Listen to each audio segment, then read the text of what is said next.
देवो महेश्वर गुरुर्साक्षात् परं ब्रह्मा तस्मै श्री गुरुवे नमः। અહીં ઉપસ્થિત આદરણીય અતિથિગણ, શિક્ષકગણ, સંચાલક શ્રી, માનનીય આચાર્ય શ્રી તેમજ મારા વહાલા વિદ્યાર્થી મિત્રો, ભાઈઓ અને બહેનો, સૌને આ પાવન પ્રસંગે મારા નમસ્કાર। જેના જ્ઞાનથી જીવન ઝળહળે, જેની કૃપાથી માર્ગ મળે એવા ગુરુના ચરણોમાં શત વંદન। જેના આશીર્વાદથી જ સફળતા મળે। આજે અષાઢી પૂનમ એટલે કે ગુરુ પૂર્ણિમા, જે આપણા સૌ માટે ખૂબ જ મહત્વનો અને આનંદનો દિવસ છે। ગુરુ પૂર્ણિમા એ મહર્ષિ વેદવ્યાસ, જેઓ ચારે વેદના જ્ઞાની અને મહાભારતના રચયિતા, એનો જન્મ થયો હતો, તેથી તેને વ્યાસ પૂર્ણિમા તરીકે પણ ઉજવવામાં આવે છે। गुरु वो है जो शिष्य को सही मार्ग बताता है, गुरु वो है जो अंधकार से प्रकाश की ओर लाता है।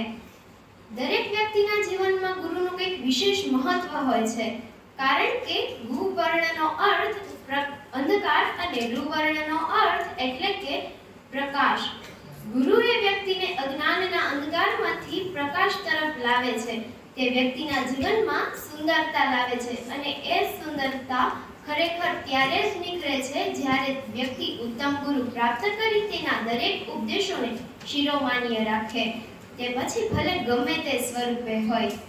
શાસ્ત્રોમાં માતા પિતાને જીવનના સૌપ્રથમ ગુરુ કહ્યા છે, તેનું સ્થાન સર્વોપરી છે જ, પણ આપણા જીવનના બીજા ગુરુ એટલે કે આપણા શિક્ષકો, જે ફક્ત આપણને અધ્યયનમાં જ મદદ નથી કરતા, પરંતુ કોરી પાટી જેવા આપણામાં તે જ્ઞાન ભરે છે।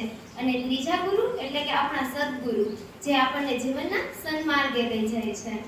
ગુરુ બિન જ્ઞાન ન ઉપજે, ગુરુ બિન મિલે ન ભેદ, गुरु बिन ज्ञान न मिले, गुरु बिन उपजे न भेद, गुरु बिन संचय न घटे, भले वाचो चारे वेद, જ્યારે બાળક ચાલતા શીખે તો પિતા તેને આંગળી પકડીને ચાલતા શીખવાડે છે। જ્યારે બાળક માટી કે ધૂળ ખાય તો માતા તેને વિવેકથી ટકોર કરે છે, ક્યારેક તેના પર ગુસ્સે પણ થાય। ગુરુનું પણ કંઈક એવું જ છે, તે શિષ્યને જીવનના સન્માર્ગે લઈ જાય છે અને પોતાની અંદર રહેલા દોષોને દૂર કરવા તેને વિવેકથી ટકોર પણ કરે છે। આ થયો ગુરુજનોનો દ્રષ્ટિકોણ, ગુરુજનોની વાતો, પણ આમાં શિષ્યનો દ્રષ્ટિકોણ શું? એક સરખો જ ઉપદેશ સાંભળનારા શિષ્યોના, વ્યક્તિઓના અભિગમો, એના દ્રષ્ટિકોણો જુદા જુદા હોય છે। આ પરથી મને એક પ્રસંગ યાદ આવે છે, જે હું તમારી સમક્ષ રજૂ કરું છું। એક વખતની વાત છે, ગુરુ અને શિષ્યો સાથે વિહાર કરવા બહાર નીકળેલા, ત્યારે તે એક દ્રશ્ય જુએ છે કે એક છોકરો આંબાના વૃક્ષને પથ્થર મારે છે અને તેની સામે એક રસદાર કેરી આવીને પડે છે। તો ગુરુ શિષ્યને પૂછે છે, બોલ વત્સ, તને આમાંથી શું શીખવા મળ્યું? ત્યારે શિષ્ય જવાબ આપતા કહે છે, ગુરુજી, મને આમાં તો આંબાના ઉદારતાના દર્શન થાય છે। આંબો કેટલો ઉદાર છે, જે પથ્થર મારનારને કેરી આપે છે। માણસે પણ આંબા જેવું ઉદાર અને સજ્જન બનવું જોઈએ। આ જ પ્રશ્ન ગુરુ બીજા શિષ્યને પૂછે છે। તે કહે છે, ગુરુજી, મને તો આમાં એ જ દેખાય છે કે જગત હરામી બની ગયું છે, તેને તાકાતનો પરચો બતાવવો જ પડે છે, પછી તે માણસ હોય કે આંબો, જરા લાલ આંખ કરો કે તે વસ્તુ આપી જ દે। જે વસ્તુ માંગવાથી નથી મળતી એ મારવાથી મળે છે। એક જ ગુરુના બે શિષ્યો, પણ બંનેના વિચાર અલગ અલગ। આપણે કેવો વિચાર રાખવો એ આપણે જ નક્કી કરવાનું હોય છે। આપણી આંખ પરના ચશ્માનો કાચ જે રંગનો હશે તે જ રંગનું આપણને જગત દેખાશે। जिंदगी गिरवी रखकर भी ना चुका पाए उसका दर्जा, जिंदगी गिरवी रखकर भी ना चुका पाए उसका दर्जा, वो भगवान के बराबर माही नहीं, गुरु का भी महान दर्जा, माही नहीं भगवान के बराबर, गुरु का भी महान दर्जा।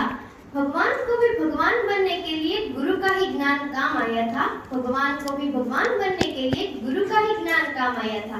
माँ ने तो कहा चलो, पर चलना कहा है यह तो गुरु ने ही सिखाया था। પણ હાલની યુવા પેઢીને એમ થઈ રહ્યું છે કે આપણી પાસે ગૂગલ, ઇન્ટરનેટ, ટેકનોલોજી છે, તો પછી આપણને દરેક માહિતી એમાંથી મળે તો ગુરુની શી જરૂર?